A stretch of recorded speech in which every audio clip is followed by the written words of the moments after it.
श्री कृष्णा श्री कृष्णा श्री कृष्णा श्री कृष्णा। गुरुर्ब्रह्मा गुरुर्विष्णु गुरुर्देवो महेश्वरः गुरुः साक्षात् परं ब्रह्म तस्मै श्री गुरवे नमः। तस्मै श्री गुरवे नमः। हम 66वें श्लोक से पढ़ेंगे। न जीव ब्रह्मणोर्भेदः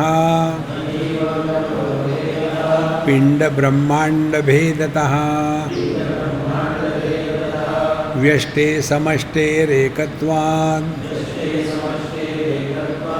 इति वेदान्तडिण्डिमः। ब्रह्म सत्यं जगन्मिथ्या जीवो ब्रह्मैव नापरः। जीवन्मुक्तस्तु तद्विद्वान्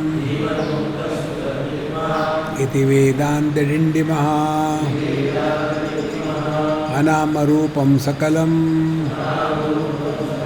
सन्मयं चिन्मयं परम् कुतो भेदः कुतो बन्धः इति वेदान्तडिण्डिमः। ब्रह्म सत्यम जगन मिथ्या जीवो ब्रह्मैव नापरः।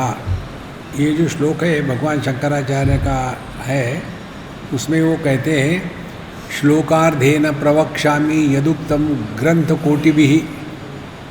हजारों ग्रंथों में जो कहा है वो हम एक आधे श्लोक में आपको बता देते हैं। श्लोकार्धेन प्रवक्ष्यामि यदुक्तम ग्रंथ कोटिभिः। फिर कहते हैं ब्रह्म सत्यम जगन मिथ्या जीवो ब्रह्मैव नापरः। इसको लेकर के जो टीकाकार है वो कहते हैं कि शंकराचार्य मायावादी है। देखो, ये ना समझने के कारण होता है। माया शब्द का तात्पर्य यदि समझ ले तो सब समस्या समाप्त हो जाती है। माया शब्द का अर्थ अनेक प्रकार से है। जो हमको बहुत जचता है वो है मीयते अनया या सा माया, जिसके द्वारा किसी को भी नापा जा सकता है और नापने के पश्चात जो नापा तुला ज्ञान है उसको माया कहते हैं। जैसे हमारे आँखें एक विशिष्ट मर्यादा तक ही देख सकती है, उसके बाद नहीं देख सकती। और यदि हमने ये कल्पना करी कि जो मैं देखता नहीं उसको मैं स्वीकार नहीं करता, तो हम माया के चक्कर में फंस गए। इसी प्रकार से हमारा मन भी जो है एक मर्यादा तक ही किसी अनुभूति को ग्रहण कर सकता है, उसके बाद नहीं। यदि हम कहेंगे उसके बाद कुछ है ही नहीं तो हम माया में फंस गए। इसी प्रकार से हमारी बुद्धि वो है जो एक मर्यादा तक ही समझ सकती है। बुद्धि का क्षेत्र केवल कार्य कारण है। कार्य कारण के परे चले जाओ तो बुद्धि फेल हो जाती है, और इसीलिए बुद्धिमान लोग माया में फंसे हुए हैं। तो ये ब्रह्म जो है, तत्व जो है, इसको बारे में 68वें श्लोक में कहते हैं अनाम रूपम सकलम सन्मयम चिन्मयम परम कुतो भेदः कुतो बन्धः इति वेदान्तडिण्डिमः। अब इसके बारे में आपको बढ़िया बात बताते हैं। हम कल परसों कहीं अपने कमरे में बैठे थे। हमारे दिमाग में यही खुरापत चलती है कि हम सच्चिदानंद का अनुभव कर रहे हैं, कैसे पता चलेगा। हम कागज़ का अनुभव कर रहे हैं, पता चलता है, हाथ में पकड़ा है, रंग पीला है, सफ़ेद है, ये समझ में आता है।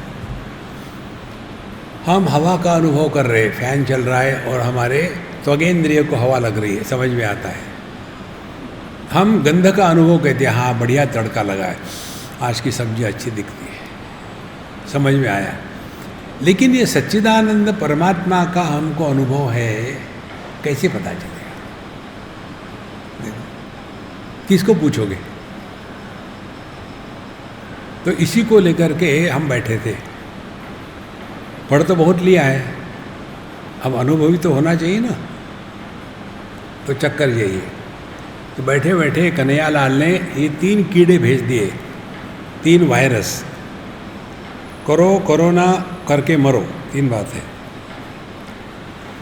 तो सत किसको कहते हैं? सच्चिदानंद में सत, देखो जो निर्विशेष सत्ता है वह परमात्मा है। निर्विशेष सत्ता माने सत्ता में विशेषता कुछ नहीं है। जैसे ये माइक है, ये टेबल नहीं है, तो माइक है पन जो है वो है सत्ता, लेकिन माइक पन जो है वो विशेषता है। तो जब हम कहते हैं ये माइक है, तो हमने सत्ता को विशेष बना दिया है। कैसे विशेष बना दिया? इसको अन्य से अलग कर लिया। देखो संतो, तत्व चिंतन करना है तो जो निर्विशेष सत्ता है वो परमात्मा है, वो अपना स्वरूप है। अभी ये जो सत स्वरूप है इसका हमको अनुभव करके निष्ठावान होना है, तो साधना ये समझ में तो आ गया निर्विशेष सत्ता। अब इसका अनुभव हमको करना है, तो माने क्या करना है? माने अपने में कोई भी विशेषता का महात्म्य न रखे। हम सभी के सभी जगत में विशेष होकर के जी रहे हैं। मैं पुरुष हूँ, मैं स्त्री नहीं हूँ, मैं बूढ़ा हूँ, मैं जवान नहीं हूँ, मैं अनपढ़ हूँ, पढ़ा लिखा नहीं हूँ, मैं यूपी का हूँ, बिहार का नहीं हूँ, मैं हिंदू हूँ, मैं मुसलमान नहीं हूँ। कितनी विशेषताएं हैं। तो जब तक कि हम इन विशेषताओं के प्रभाव में आकर के जिएंगे, तब तक के हमने इस निर्विशेष सत्ता को एक तो बातें समझा नहीं और दूसरा उसको ग्रहण भी नहीं किया। अच्छा, ये विशेषता किसके कारण निर्माण होती है? विशेषता का निर्मिति का कारण है हम किसके माध्यम से इसको स्वीकार कर रहे हैं। जैसे कहा रंग, रंग निर्विशेष है, लेकिन उसी को यदि हम आँखों के माध्यम से देखेंगे तो उसमें विशेषता आ गई, लाल पीला हरा नीला। तात्पर्य क्या हो गया? जो प्रमाण सापेक्ष अनुभूतियाँ है, वो प्रमाण सापेक्ष अनुभूतियाँ निर्विशेष में विशेषता निर्माण कर देती है। देखो संतो, ऐसी बातें मैं पब्लिक में नहीं करता। ऐसी बातें पब्लिक में करेंगे तो सब मुंह खोल के बैठेंगे। तो क्योंकि आप लोग इसी क्षेत्र के हैं, इसीलिए जिन पर शास्त्र के संस्कार है उनके ही लिए ये ठीक है। जिनको शास्त्र के संस्कार नहीं, वो कहते स्वामी जी आज का प्रवचन बड़ा अच्छा था लेकिन समझ में नहीं आया। होता है महाराज। तो जो प्रमाण निरपेक्ष अनुभूति है वही हमको निर्विशेष सत्ता को ज्ञान कराती है। तो ये सत्य है। अभी सत्य को अपने में उतारना है तो करना क्या है? हम अपने आप को कुछ बना के ना रखें। हम कुछ ना कुछ बने हैं। मैं आदमी हूँ, मैं स्त्री हूँ, मैं पति हूँ, मैं पत्नी हूँ, मैं माँ हूँ, मैं बाप हूँ, मैं बेटा हूँ, मैं बेटी हूँ। कितनी विशेषताएं आ गई और बोझा इन विशेषताओं का हमारे दिमाग पर है और फिर उसी के प्रभाव में आकर के हमारा पूरा जीवन चल रहा है।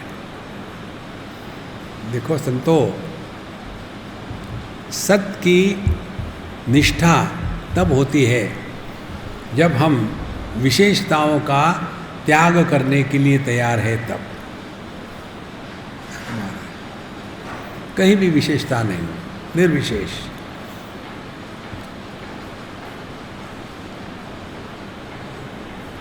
एक कहानी है, 3 आदमी झगड़ा कर रहे थे। वेदांती थे, झगड़ा कर रहे थे, लेकिन कच्चे वेदांती थे। तो एक ने कहा देखो ये तो सांप है, दूसरा कहता है नहीं मूर्ख, ये तो माला है सूखी हुई। तीसरा कहता है नहीं नहीं, ये तो पानी डाल दिया किसी ने, वो पानी बह रहा है। और तीनों का झगड़ा शुरू हो गया। जो वाद विवाद में फंसे रहते हैं वो कच्चे वेदांती है। वादो न अवलंब्य, नारद भक्ति सूत्र में स्पष्ट कहते हैं, कहीं भी आर्ग्यूमेंट में फंसना नहीं। हमको जब कोई प्रश्न पूछता है तो हम यही बात कहते हैं, देखो हम बोलेंगे लेकिन हमारे सिद्धांत है नो आर्ग्यूमेंट, नो डिस्कशन। आपने मुझे पूछा, मैं बोलूँगा, उसके बाद डिस्कशन नहीं होगा, आर्ग्यूमेंट नहीं होगी। आपको सुनना है सुना है, नहीं तो भाड़ में जाओ, बहुत बड़ा है, मुझे कोई फर्क नहीं है, सीधी बात है। तो ये तीन लोग झगड़ा कर रहे थे, सांप है, नहीं जी ये माला है, नहीं जी पानी की लकीर है। उधर से एक जा रहा था कच्चा वेदांती। कच्चे वेदांती के क्या होते हैं? जिसको बोलने की खुजली होती है, पकड़ पकड़ के सुनाएंगे। जैसे मैं आपको सुना रहा हूँ ना, आपने तो मुझे बुलाया नहीं, क्यों महाराज, ठीक है ना, बोलने की खुजली है तो मैं आ गया।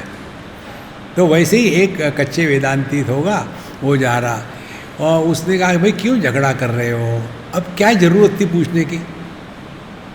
देखो खुजली आती है ना तो आदमी कुछ भी कर लेता है, क्या नहीं। देखो जी हम लोग जो है ना इस पर डिस्कशन कर रहे हैं कि ये कहता है सांप है, ये कहता है माला है, ये कहता है पानी की लकीर है।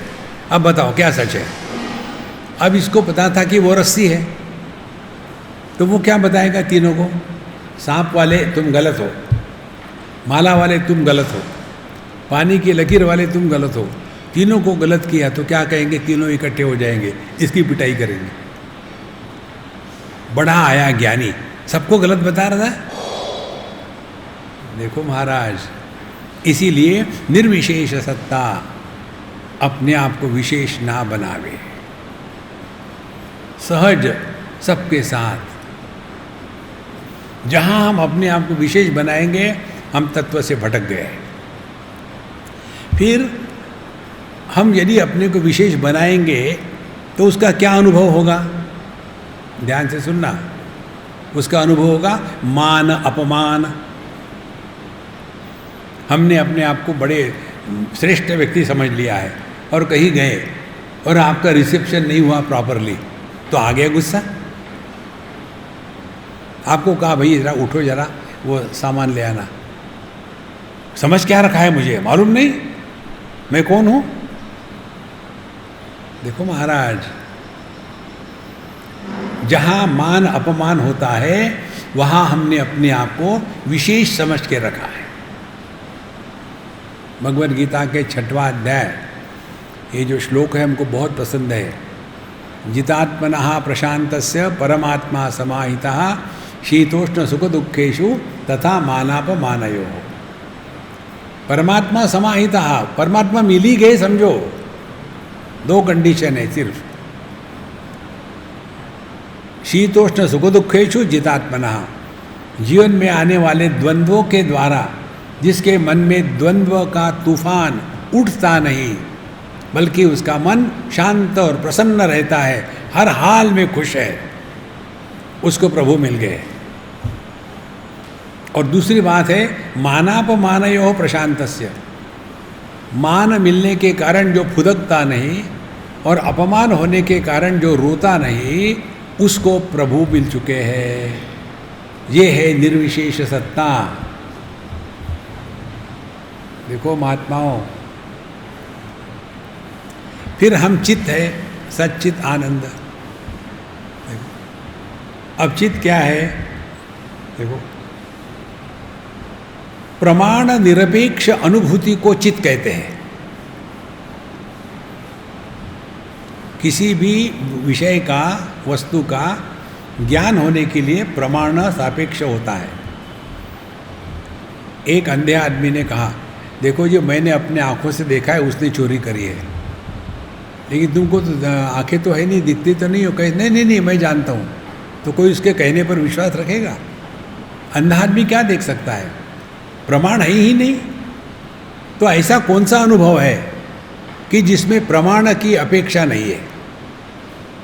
देखो, तो वो अनुभव हो सकता है जिसमें कोई भी गुण नहीं हो, शब्द स्पर्श रूप रस गंध कोई भी गुण नहीं हो, वो प्रमाण निरपेक्ष अनुभव होगा। इसीलिए इसमें जो कहते हैं ना अनाम रूपम सकलम, यह अनाम रूपम इसको मैं समझा रहा हूं।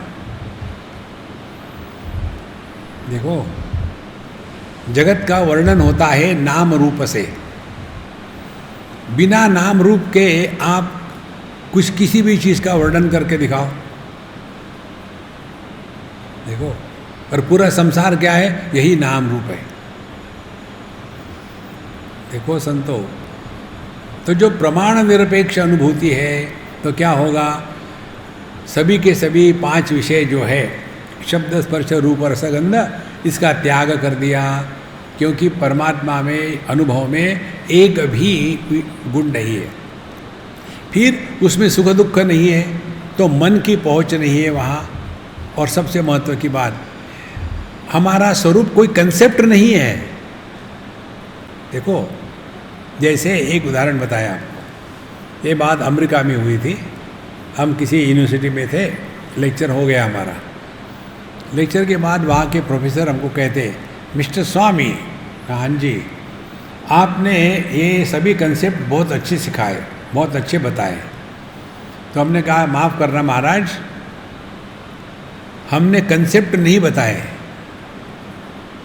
कंसेप्ट से परे जो है उसको बताया। आप प्रोफेसर हो, ये कंसेप्ट है। कल रिटायर हो जाओगे तो एक्स प्रोफेसर, एक्स माने अननोन। देखो, तुम अमेरिकन हो, ये कंसेप्ट है। भारत में आकर के भारत की सिटीजनशिप ले लो तो भारतीय हो जाओगे। देखो, तुम स्त्री हो, तुम पुरुष हो, ये कंसेप्ट है। तुम हो, ये कंसेप्ट नहीं है। कंसेप्ट बदल सकते हैं। देखो संतो, इसीलिए जो प्रमाण निरपेक्ष अनुभूति है उसमें इंद्रिय, मन और बुद्धि इनके व्यापार नहीं। केनोपनिषद की श्रुति कहती है, न तत्र चक्षुर्गच्छति न वाग गच्छति न मनः न विद्मः। कितनी बढ़िया बात कहते हैं, न विद्मः, हम नहीं जानते हैं। यथा एतद अनुशिष्यात्, इसको कैसे पढ़ाएं? आपको कैसे पढ़ाएं? क्योंकि आपका ज्ञान कहाँ है? इंद्रिय मन बुद्धि में फंसे हो आप। लेकिन वहाँ इंद्रिय की पहुँच नहीं है। न तत्र चक्षुर्गच्छति, ज्ञानेन्द्रिय नहीं, न वाग गच्छति, कर्मेंद्रिय नहीं, न मनः, मन भी नहीं जाता। यथो वाचो निवर्तन्ते अप्राप्य मनसा स, और बुद्धि भी नहीं, बुद्धिश्च न विचेष्टते तामाहु परमाम गतिम। और जहाँ बुद्धि माने वहाँ मैं भी निर्माण नहीं होता। तो ये अपने चित्त स्वरूप का अनुभव वो है कि जिसमें प्रमाण की अपेक्षा नहीं है और जानने वाला निर्माण नहीं होता। तो वह ज्ञान, जिस ज्ञान में ज्ञाता निर्माण नहीं होता, वो है चित्त।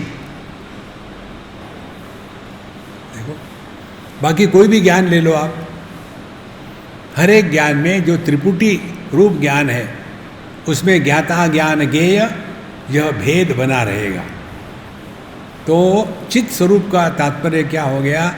जिस ज्ञान में ज्ञान की त्रिपुटी का समापन हो जाता है, माने जिसमें ज्ञाता और ज्ञेय यह भेद समाप्त हो जाता है, या दूसरे शब्दों में कहे तो जिस ज्ञान में ज्ञाता निर्माण नहीं होता, वह शुद्ध ज्ञान अपना स्वरूप है चित्त।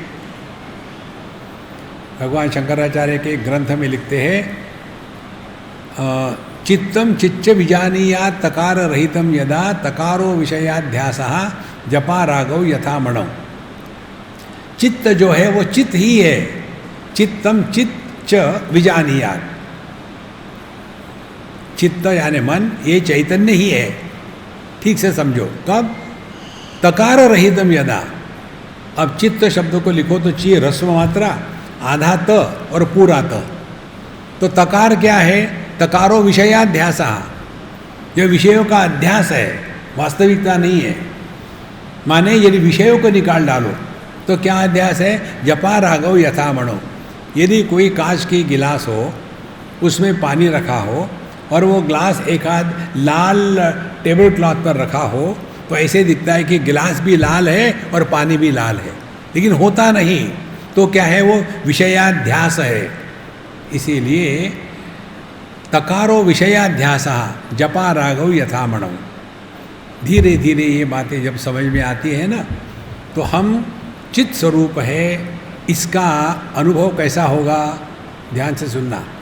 हमारे हृदय से दुराग्रह निकल जाएगा। कोई दुराग्रह नहीं किसी भी चीज को लेकर के। बड़ी महत्व की बात है। दुराग्रह में होता है मैं जो कहता हूं वही ठीक है, ऐसा ही होगा। किसी भी चीज में दुराग्रह सबसे बड़ा भयानक ग्रह है। आपको शनि राहु केतु उतने परेशान नहीं करेंगे जितना दुराग्रह परेशान करता है। ये भी एक ग्रह ही है, देखो। और इसको लेकर कितने लोग दुनिया भर के अंगूठी पहन के रखते हैं। हमको तो हमेशा हमारी समस्याएं बड़ी विचित्र है। एक हमारी ये समस्या है, जो लोग बहुत सारी अंगूठियां पहन के रहते हैं, जब उनको कढ़ी को फुर्र करके पीना हो तो जो आनंद आता है वो चम्मच में खाने में नहीं आता। तो यदि वो कढ़ी में डुबो करके ऐसा लेके ऐसा करना चाहे तो वो अंगूठियों के कारण बीच में गैप आ जाएगी, कुछ आएगा ही नहीं हाथ में। कितनी कठिन बात है, जीवन का आनंद समाप्त हो गया। इसीलिए अंगूठियां निकालो और मौज में रहो। देखो महाराज, जपा राघव यथामणौ, कहाँ फंसे हैं इस दुनिया में। सत चित, कोई दुराग्रह नहीं।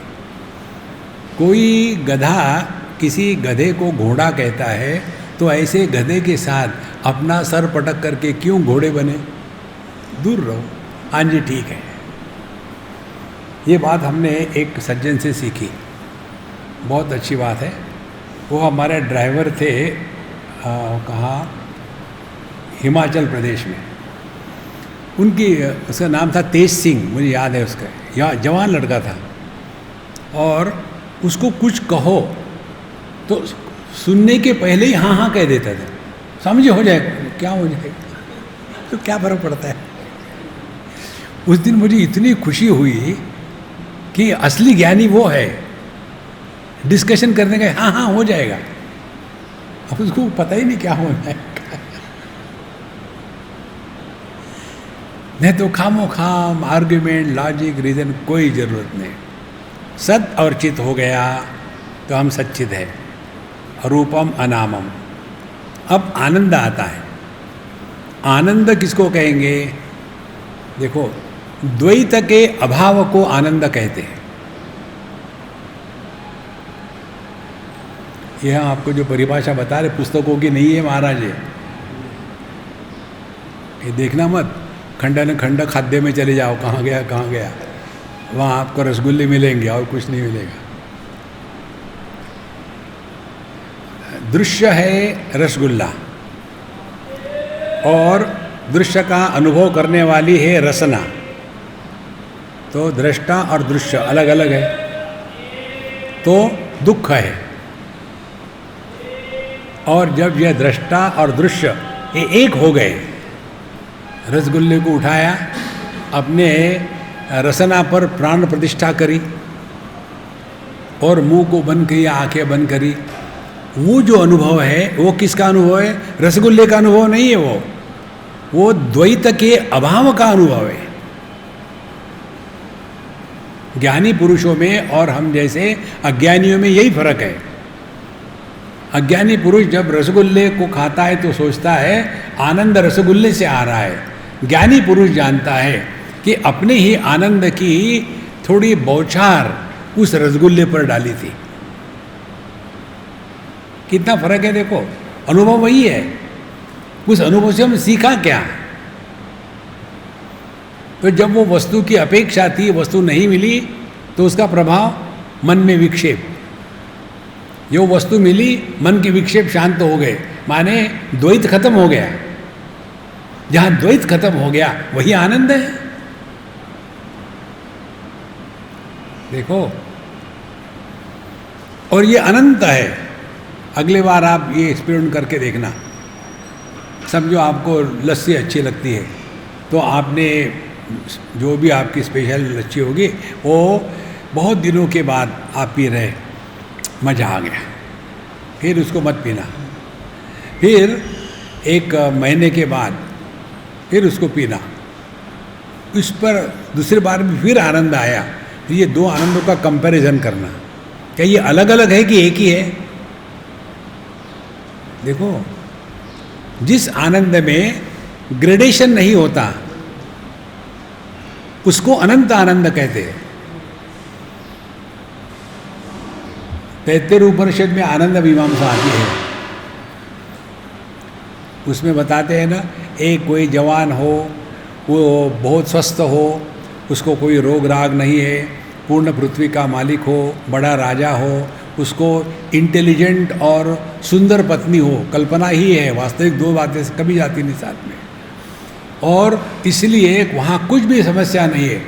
उसका जो आनंद होगा तो एक मानुष आनंद। फिर ऐसे 100 मानुष आनंद को ले लो तो एक देव आनंद, फिर एक कर्म देवानाम आनंद, एक अजान देवानाम आनंद। ऐसा करते करते पहले 1 फिर 100 किए तो उसके 1 के ऊपर 100 किए तो 2 हो गए, तो 2 0 100 टाइम 100 टाइम्स, फिर और 2 0 लगाए तो 10,000 और लगाए तो जितने भी होंगे। ऐसा करते करते इतने हो जाते हैं कि उसकी गिनती मुश्किल है। आखिरी में कहते हैं ये जितने आनंद है ना, उस ब्रह्मानंद के निमेष मात्र में भी नहीं है। ये समझाने का तरीका है, माने वो अनंत है। जिस आनंद का नाप तोल नहीं हो सकता वो ब्रह्मानंद है। आनंद का नाप तोल होता है भोग्य और भोक्ता के डिवीजन से। देखो महाराज, इसीलिए यह सच्चिदानंद अपना स्वरूप है, इसको ग्रहण करना है तो निर्विशेष सत्ता, प्रमाण निरपेक्ष अनुभूति और कार्य कारण रहित आनंद, 3 बातें। जिस आनंद में कार्य कारण का भाव है, देखो मैं इसलिए खुश हूं क्योंकि आज सत्संग नहीं था। देखो, कारण कार्य। मैं इसलिए खुश हूं कि आज हम लोग सिनेमा देखने जा रहे हैं, तो कार्य कारण। खुश किस लिए? पता नहीं, ऐसे खुश है, ना वो धोखा लेना ना माधोखा देना। तब जाकर के हमको ये मंत्र समझ में आया, अनाम रूपम सकलम सन्मयम चिन्मयम परम। तो यह जो सच्चिदानंद परमात्मा है, ये इस प्रकार से, इसमें कोई विशेषता नहीं है। कुतो भेद कुतो बंधः, और इसीलिए कहाँ भेद है, कौन अपना कौन पराया, कौन बंधन में है और कौन मोक्ष है, कुछ भी नहीं है। देखो महाराज, इसी चीज़ को लेकर के हम आपको उस दिन बताए थे, आज फिर बताते हैं। जो भी आप साधना कर रहे करो, लेकिन एक याद रखना, पक्की बात, ना कुछ पाना है ना कुछ खोना है। मन में एक भी संकल्प नहीं आना चाहिए, मोक्ष का भी संकल्प नहीं आना है, एक भी संकल्प। योग वशिष्ठ में स्पष्ट कहते हैं, मोक्ष का संकल्प भी बंधन ही है। मोक्ष तो उसके लिए है ना कि जो अपने को बंधन में मान रहा है। अब बंधन में है नहीं तो मोक्ष की क्या जरूरत है? जेल में 2 लोग होते हैं, एक तो जिनको पकड़ के डाला गया और दूसरा होता है जेलर, वहाँ का ऑफिसर। दोनों जेल में जाते हैं, लेकिन जेलर जो है वहाँ का जाता है, वो अपने को बंधन में फील नहीं करता कि वो बंधन में है ही नहीं। इसी प्रकार से यदि हमने अपने आप को बंधन में माना है तो बंधन में है, केवल मानना ही मानना है। इसीलिए अनाम रूपम सकलम सकल चिन्मयम परम कुतो भेद कुतो बंधः। जब भेद है ही नहीं, केवल एकमेव अद्वितीय है, तो किसको किससे बंधन होगा? बंधन होने के लिए अन्य की अपेक्षा है। देखो, एक ही यदि है तो कौन किसको बांधेगा? कुतो भेद कुतो बंधः इति वेदांत निर्णयः। अब 69 वर्ष में चलते हैं। न तत्वात् कथ्यते लोको नामाद्यैर्व्यभिचारतः बटुर्जरठ इत्यादैः इति वेदांत डिंडिमः। लोकः तत्वात् न कथ्यते। लोग जब कहते हैं कि बटु जरठ, ये बालक है, ये बुढ़ाऊ है, ये तत्व की दृष्टि से नहीं कहते, ये देह को लेकर के कहते हैं। कितनी बड़ी बात है। न तत्वात् कथ्यते लोकः बटु जरठ इत्यादि और नामाद्यैहि व्यभिचारतः। तो ये जो नाम है इसका व्यभिचार है, मैंने जिसको पहले बालक कहा था उसी को अब जवान कह रहे, जिसको जवान कहा था उसी को अब बुढ़ाऊ कह रहे। तो ये जो नाम रूप है इसमें भेद है, लेकिन इनका जो अधिष्ठान है, जिसने उस बालक देह को आधार दिया था उसी ने जवान देह को आधार दिया और वही बुढ़ाऊ देह को आधार दे रहा है। इसीलिए तत्व के दृष्टि से किसी को जवान बूढ़ा इत्यादि नहीं कह सकते। तो न तत्वात् कथ्यते लोको नामाद्यैहि व्यभिचारतः, क्योंकि नाम इत्यादि हमेशा बदलते रहते हैं। देखो, इसीलिए बाबा जी लोगों के भी नाम बदलते हैं ना। पहले जो नाम है उसका त्याग कर दिया, फिर दूसरा नाम ले लिया। पहले थे जड़ चैतन्य, फिर हो गए जड़ानंद महाराज। देखो, तो नाम बदलते हैं, रूप बदलते हैं, सब बदलता है। इन सब का जो आधार है वो ज्यों का त्यों है। यदि हमारी दृष्टि, यदि हमारा ध्यान अपने स्वरूप पर जाता है ना, तो देखते हुए भी देखते नहीं। जैसे दर्पण, हम दर्पण में देखते हैं, दर्पण का जो प्रतिबिंब है वो कुछ नहीं दिख रहा है, वो है ही नहीं। ये दो ले लो आप, अच्छा विचार है, ध्यान से सुनना। एक तो हम है और दूसरा हमारा प्रतिबिंब है। दोनों एक जैसे है 100%, लेकिन फर्क क्या है? फर्क ये है, ये दोनों में मैं सत्य हूँ, प्रतिबिंब नहीं। इसीलिए प्रतिबिंब समझो ऐसे पानी में पड़ा है कि पानी मटमैला है तो प्रतिबिंब स्पष्ट नहीं होगा, लेकिन उस मटमैले प्रतिबिंब से मुझ पर कोई खोट नहीं आई। यदि वो पानी मटमैला भी हो और विक्षेपित भी हो तो वो जो प्रतिबिंब है वो टूटता हुआ दिखेगा, लेकिन मैं ना तो मटमैला हूँ ना टूटा हूँ। और यदि पानी शांत तो स्वच्छ और किसी प्रकार की इसमें हलचल ना हो तो प्रतिबिंब हमारे ही जैसा होगा। इसका मतलब मैं अच्छा हो गया ये भी नहीं, क्योंकि वो दिखता है, होता नहीं। अब इसी प्रकार से ध्यान से सुनना, एक ही समय में हम परमात्मा भी है और जीवात्मा भी है। यदि आने वाले अनुभूतियों से हम प्रभावित हो गए तो जीवात्मा है, और आने वाले अनुभूतियों से हम प्रभावित नहीं हुए तो परमात्मा है।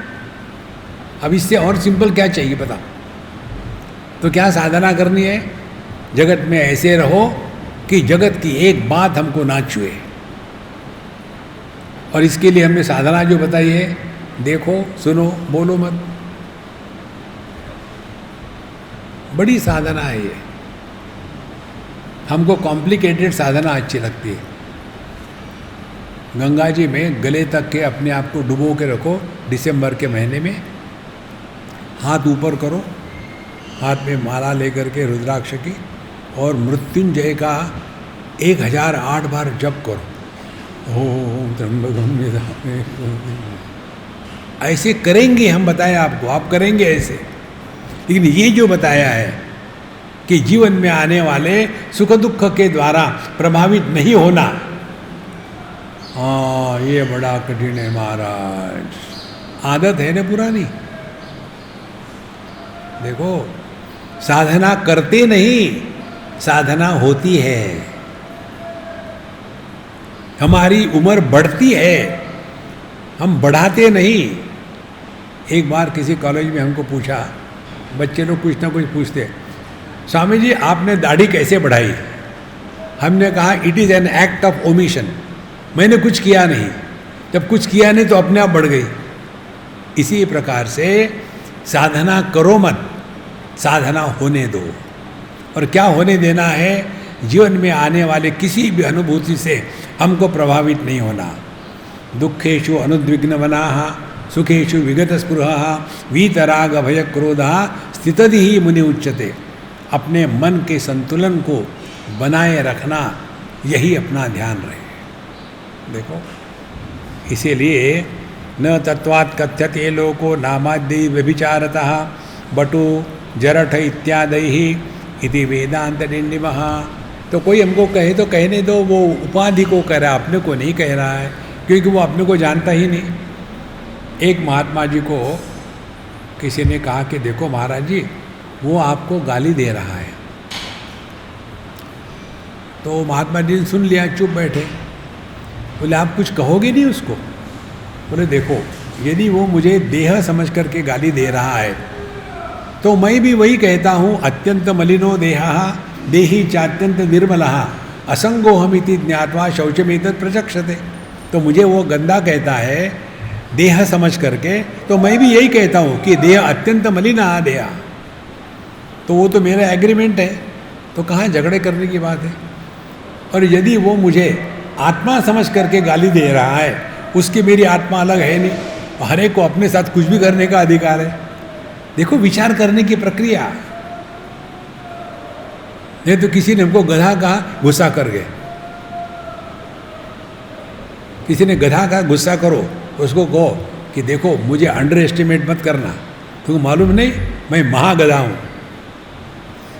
अगले को दुखी होकर के छोड़ दो। इसीलिए महाराज, न तत्वात् कथ्यते लोको नामाद्यै व्यभिचारतः। तो दुनिया तो कुछ कहेंगे ही, आपको मालूम होगा ना वो गाना, कुछ तो लोग कहेंगे, लोगों का काम है कहना, छोड़ो बेकार की बातें, अपने मस्ती में रहना।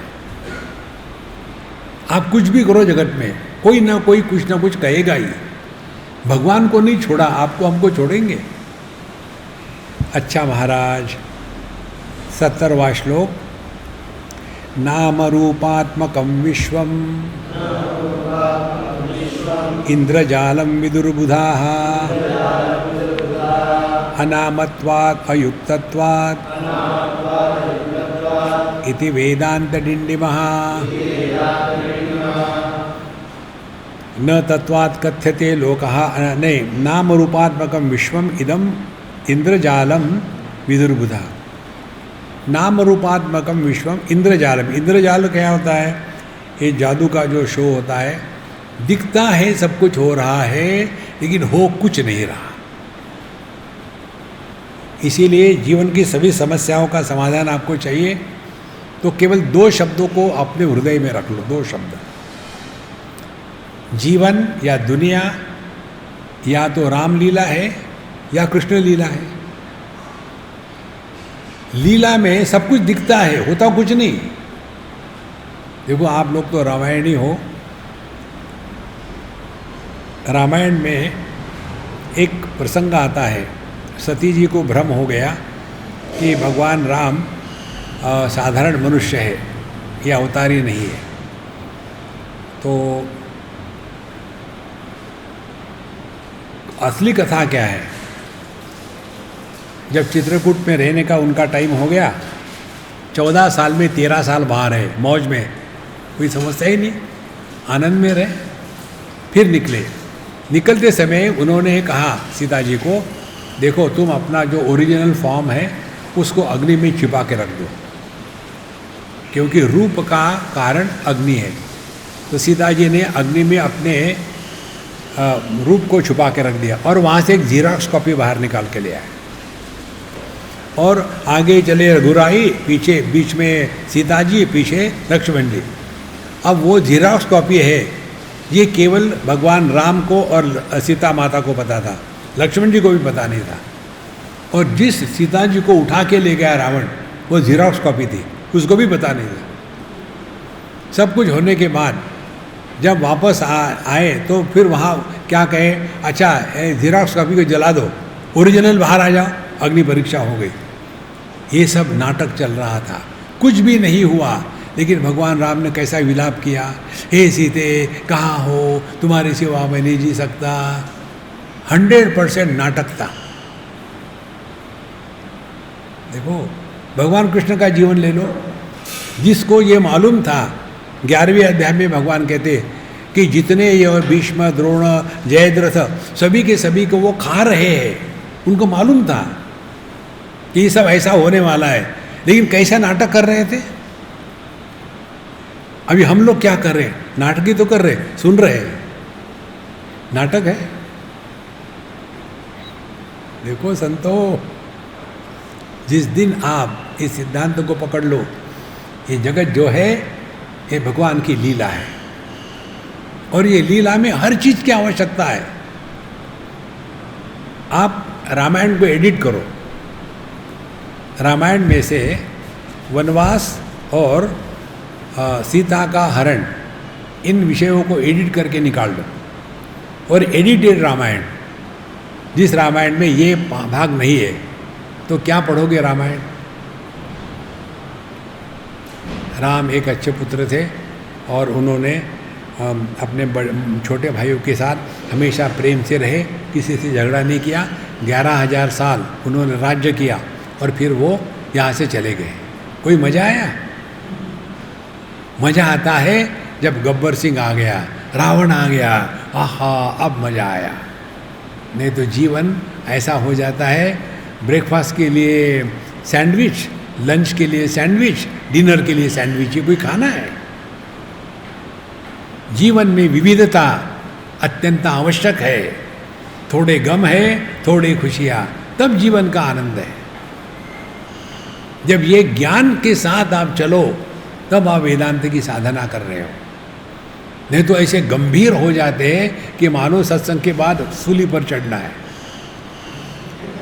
देखो, नाम रूपात्मकम विश्वम इंद्रजालम विदुर्बुधा, तो ये जो दुनिया है एकदम इंद्रजाल है महाराज, सब दिख रहा है, हो कुछ नहीं रहा है। कितने आके चले गए। देखो, हमको एक सज्जन ने पूछा था, स्वामी जी वो जो ज़मीन दिख रही है ना, वो मेरी है। बहुत अच्छी बात है। बोले आप वहाँ आश्रम बनाओ। तो मैं चुप हो गया। फिर कहते हैं कि देखो उस आश्रम के लिए हम आपको सब मदद करेंगे। तो फिर भी मैं चुप हो गया। बोले आप बोल क्यों नहीं रहे? हमने कहा फिर आप ही ज़मीन है, आप ही पैसा दोगे, तो आप ही बनाओ आश्रम, मुझे क्यों? बोले नहीं नहीं, जब भी यहाँ आएंगे आपके दर्शन करेंगे वहाँ। तो हमने कहा ऐसा क्यों नहीं कहते कि आपको फ्री का चौकीदार चाहिए, आश्रम आप बना के रखो, तो वहाँ मैं बैठा रहूँ। बोले ऐसा क्यों? हमने कहा क्यों का चक्कर नहीं है, हमको चक्कर में पड़ना नहीं है। फिर दूसरा प्रश्न पूछा, आप स्कूल कॉलेज क्यों नहीं बनाते? मैंने कहा देखो तुम गलत आदमी को पूछ रहे हो, है क्या हिम्मत सुनने की? बोले हैं बताओ। हमने कहा बच्चे तुम पैदा करो, तुम्हारे बच्चों को पढ़ाऊँ मैं? कोई बेवकूफ़ हूँ? तुम देखो अपना काम, मुझे झंझट में मत डालना, मैं अपना मस्त हूँ, दुनिया में फंसो मत। जहाँ कुछ भी आपके मन में संकल्प आ गया, समझ लेना कन्हैया लाल ने माया को भेज दिया है, और फंस गए तो फंस गए, निकलना असंभव हो जाता है। जीवन का एकमात्र लक्ष्य केवल हमारे माध्यम से प्रभु प्रकट हो गए। भगवान के प्राप्ति के चक्कर में मत पड़ना। देखो भगवान की प्राप्ति एक और बोझा बन जाता है। पहले मैं अज्ञानी था, अब मैं ज्ञानी हूँ, अरे हद हो गई शराबत की। देखो संतो, कुछ नहीं चाहिए अपने को, बेचारे भगवान के ऊपर तरस खाओ। उनको हाथ नहीं है अपाणी, उनको पैर नहीं है, उनको वाणी नहीं है, उनको मन नहीं है, वो ढूंढ रहे हैं कहीं मिलती है क्या कोई ऐसा स्थान जहाँ हाथ खाली हो, वाणी खाली हो, मन खाली हो, ताकि मैं वहाँ जाकर के प्रकट हो जाऊं। तो साधना क्या है? हम ऐसे रहे कि भगवान हमको ढूंढे, यार ये जगह खाली है, चलो करो गुंडागर्दी। जिसके माध्यम से प्रभु प्रकट होते हैं उसको महात्मा कहते हैं। ये है वेदांत की साधना। देखो, नहीं तो बोर्ड लिखा दिया गढ़वाड़ानंद ब्रह्मनिष्ठ, जो क्या श्रोत्रिय ब्रह्मनिष्ठ। इस चक्कर में मत पड़ना, अपने आप को बचाओ अपने आप से। नाम रूपात्मकम विश्वम इंद्रजालम विदुर्बुधा, तो बड़े बड़े नाम लगा दिए हैं और फिर उसके पीछे लगा देंगे 1008। कोई कह देता है किसी को, कोई इससे अर्थ नहीं। देखो महाराज, इसीलिए इस चक्कर से अपने आप को बचाओ।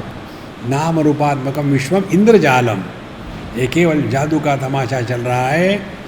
और धीरे धीरे आदमी को फिर वैसा लगने लगता है। ध्यान से सुनो, यदि किसी को कहा जाए, एक उदाहरण देते हैं आपको। ये बात दूसरे देश के, हम जिनके यहाँ रहते थे, उनकी लड़की होगी कोई 18-20 साल की। हम और वो तीनों जा रहे थे और समुंदर वहाँ से था कोई 200-400 यार्ड नीचे उतरना पड़ता था, हम ऊपर में थे। तो मुझे कहती है वो लड़की कि स्वामी जी हम देखो वहाँ जाएंगे, कितना सुंदर दिख रहा है। हमने कहा यार तुम जाके आओ और समुंदर को मेरा भी पैर छू देना वहाँ, ठीक है, मैं नहीं आऊँगा। बोले नहीं नहीं नहीं, आप आओ ना, कितना सुंदर दिख रहा है देखो। तो मैंने उसको कहा जो सुंदर दिखता है वो सुंदर होता नहीं। बोले आप क्या कहना चाहते हैं?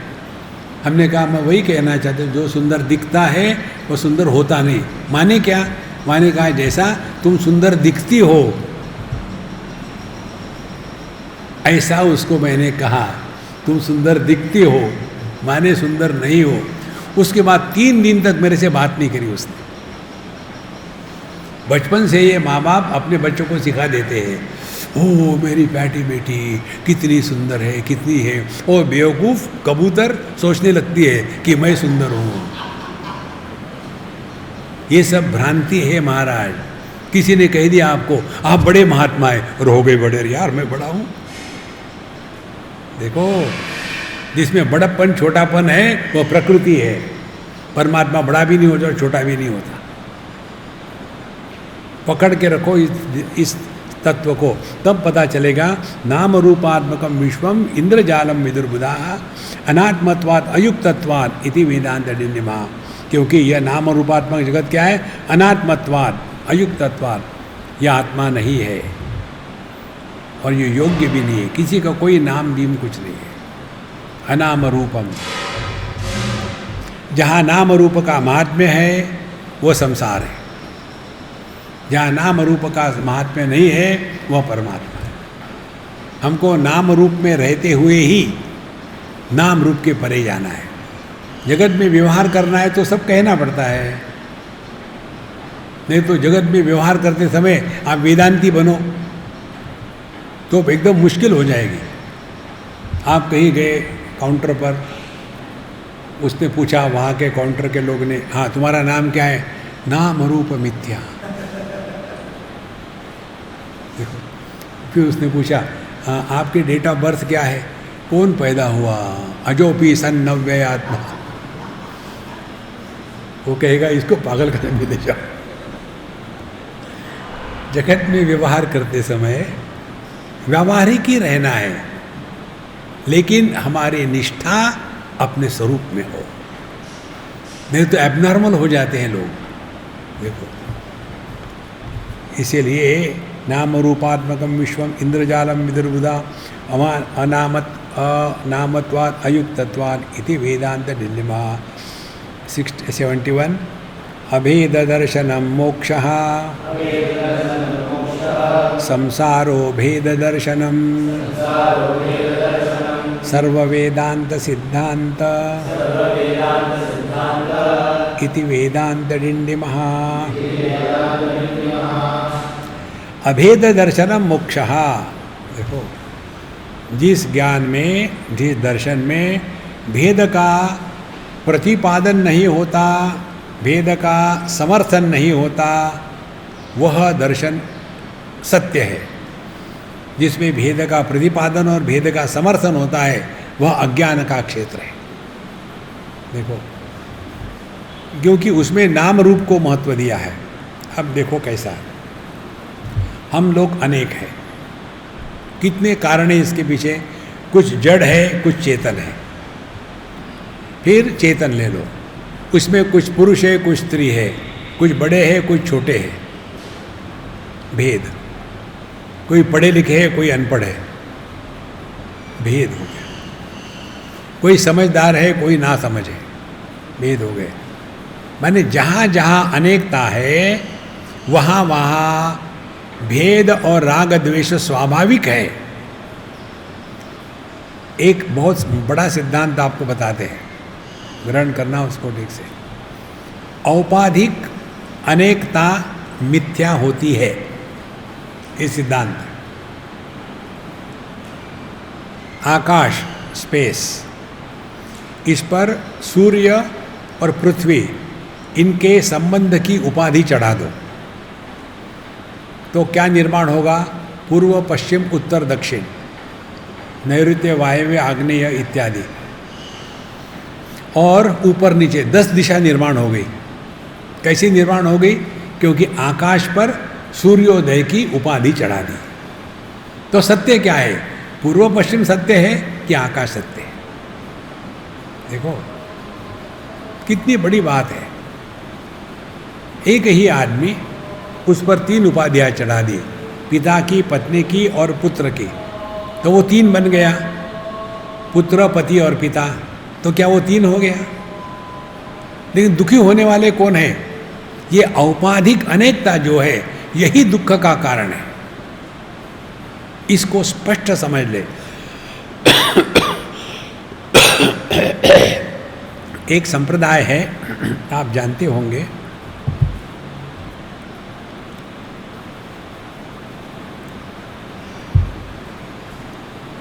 स्वामी नारायण संप्रदाय, नाम सुना होगा आपने। वहाँ के जो वो उनको साधु कहते, जो दीक्षा लेते उनको साधु कहते। वो साधुओं के नियम है, 5 नियम है। एक तो वो सिले हुए कपड़े नहीं पहनते, बिना सिले हुए पहनते। दूसरी बात, वो जिस स्थान पर स्त्री होगी वहाँ नहीं जाते। स्त्री से बात करना, स्त्री की तरफ देखना उनके लिए वर्ज्य है। तीसरी बात, वो पैसे को हाथ नहीं लगाते। 3 बात। चौथी बात, वो खाना जो खाते हैं, एक बड़े कटोरी में सब खाना डाल करके, थोड़ा पानी डाल के मिक्स करके पी लेते हैं। और 5वीं बात यह है, वो अपने घर के किसी भी संबंधियों से कोई भी संपर्क नहीं रखते। फ़ोन नहीं, व्हाट्सएप नहीं, लेटर नहीं, ईमेल नहीं, कुछ भी नहीं। 5 नियम है उनके। ये सभी नियमों का तात्पर्य क्या है? एक ही है, जिनके कारण भेद निर्मित की संभावना है, उस संभावना को हटा देना। ये तो मनुष्य फंस जाता है इसमें। इसीलिए अभेद दर्शनम मोक्षः, जिसके कारण भेद का निर्माण होता है, उसको त्याग दिया तो आप मोक्ष हो गए।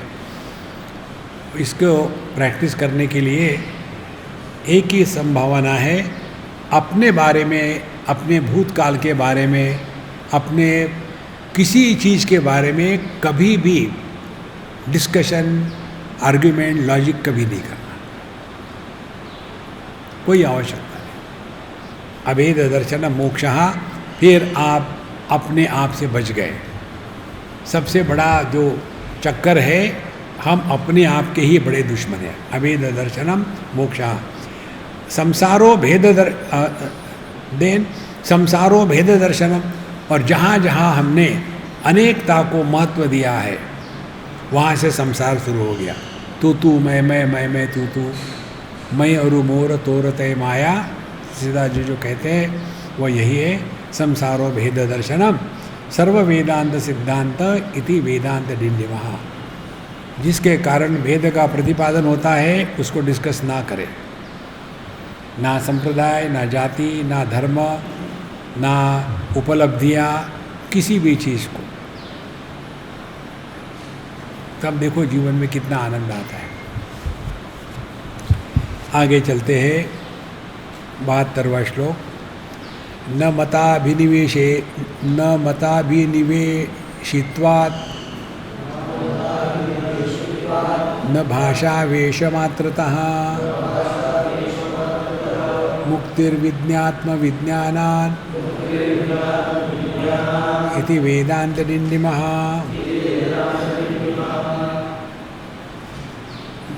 मत अभिनिवेश 1, भाषा 2, वेश 3, इनके कारण मुक्ति की संभावना नहीं है। ये सब भेद का ही निर्माण करते हैं। हमारा मत द्वैत का है, हमारा अद्वैत का है, हम तो इनके फॉलोअर हैं, हम तो उनके फॉलोअर हैं। किसी के फॉलोअर मत हो, अपने आप पे बैठे रहो। देखो, ये बात हमको जो बड़ी दृढ़ हो गई हमारे हृदय में, श्रीमद् भागवत महापुराण के 11वें स्कंध में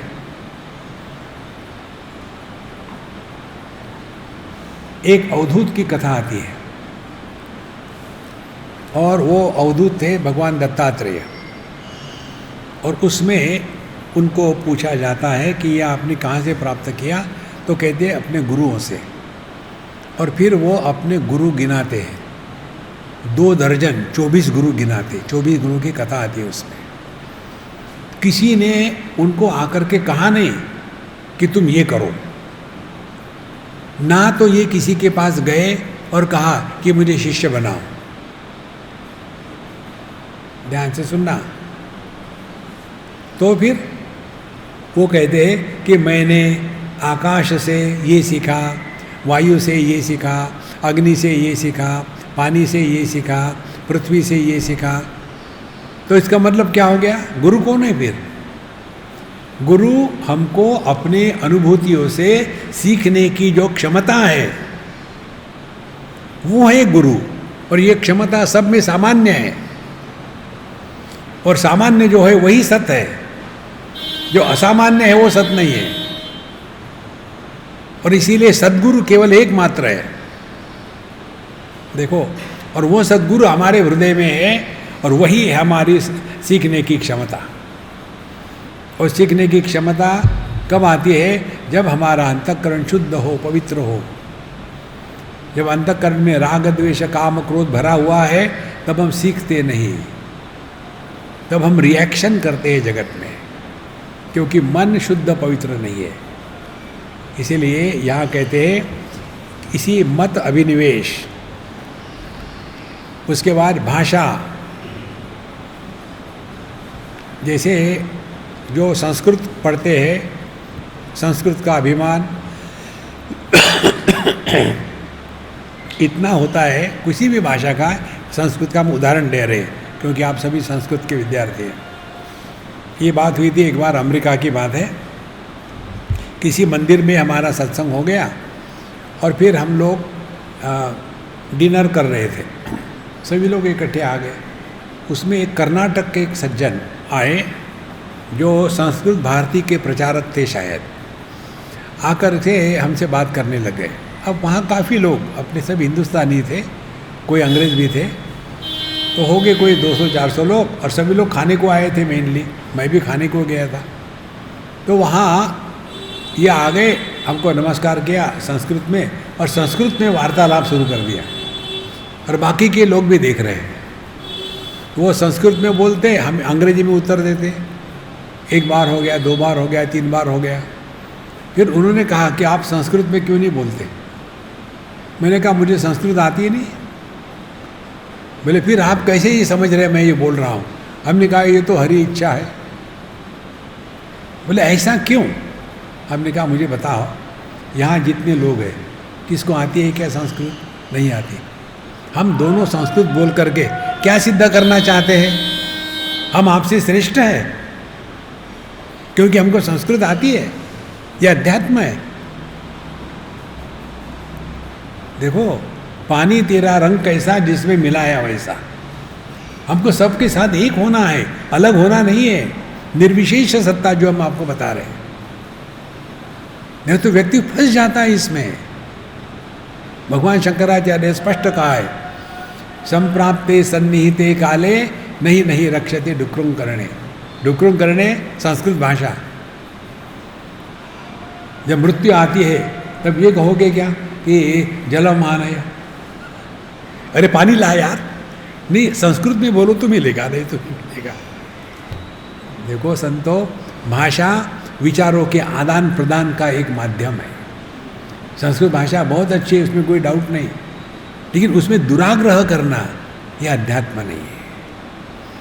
इसीलिए मताभिनिवेश, भाषा, वेश मात्रतः, देखो वेश को लेकर के कितनी बातें होती है। एक बार हमको कहीं ले गए, यूथ की मीटिंग थी, वहाँ हमको बुलाया, स्वामी जी आप प्रवचन दीजिए। हम गए और वहाँ सभी अपने जवान लड़के लड़के आए थे। जो सज्जन मुझे ले गए थे उन्होंने रास्ते में मुझे ब्रीफ किया, स्वामी जी आजकल के अपने लड़कियाँ जो है ना बाल काटती है, अपने हिंदू धर्म के सिद्धांत के विरुद्ध है, लड़कियों ने बाल नहीं काटनी चाहिए, ये आप बात ज़रूर बताइए। तो उन्होंने गलत आदमी से कहा, तो मैंने कहा जो धर्म बाल काटने से मर जाता है वो बाल बाल बचेगा। तुम अपने तरफ देखो ना, तुमने कौन से सिद्धांत का, तुम पैंट पहने हो, तुम धोती पहन के चलो। देखो समय के अनुसार जो व्यक्ति अपने आप को बदल नहीं सकता वो मिट जाता है। देखो महाराज, नहीं तो आदमी फंस जाता है पुरानी चीजों में। एक इसका उदाहरण देते हैं आपको, जो व्यक्ति अपने को बदल नहीं सकता वो नहीं टिक नहीं सकता। एक बार हम कहीं जा रहे थे, एक को पीपल का पेड़ था, एक लोहे के खंभे पर उग रहा था। आपको मालूम है पीपल का पेड़ कैसा उगता है, और उसने उस लोहे के खंभे को पूरा निगल लिया था, बड़ा बन गया। तो मैं जब उधर देख रहा था तो मेरे दिमाग में विचार शुरू हो गए। तो मेरे साथ जो था, स्वामी जी आप क्या देख रहे हैं उस पेड़ की तरफ इतना? मैं ये देख रहा हूँ, यदि ये लोहा अपने को बदल नहीं सका तो ये पेड़ भी उसको निगल जाता है। मनुष्य को देश काल परिस्थिति के अनुसार अपने को बदलना अत्यंत आवश्यक है। सिद्धांत को पकड़े रखो। देखो एक बहुत बड़े महात्मा, हमसे बहुत प्रेम था उनका, भी नहीं रहे, उनके मन में अंग्रेजी के प्रति अत्यंत द्वेष। बहुत बड़े विद्वान महामंडलेश्वर, इतना द्वेष के पूछो मत। और फिर बुढ़ापे में जाकर के उन्होंने हमको कहा कि आप मेरे भगवद गीता के संस्कृत भाष्य पर अंग्रेजी में भाषांतरण करो, क्योंकि संस्कृत भाषा सब समझ नहीं सकते, तो ये मैंने किसके लिए लिखा है? लोगों के लिए। देखो महाराज, समय के अनुसार हमको बदलना है, लेकिन अपनी बैठक पक्की रहे। ओम पूर्णमदः पूर्णमिदं पूर्णात् पूर्णमुदच्यते पूर्णस्य पूर्णमादाय पूर्णमेवावशिष्यते। ओम शांति शांति शांति। हरि ओम। श्री गुरुभ्यो नमः। हरि ओम।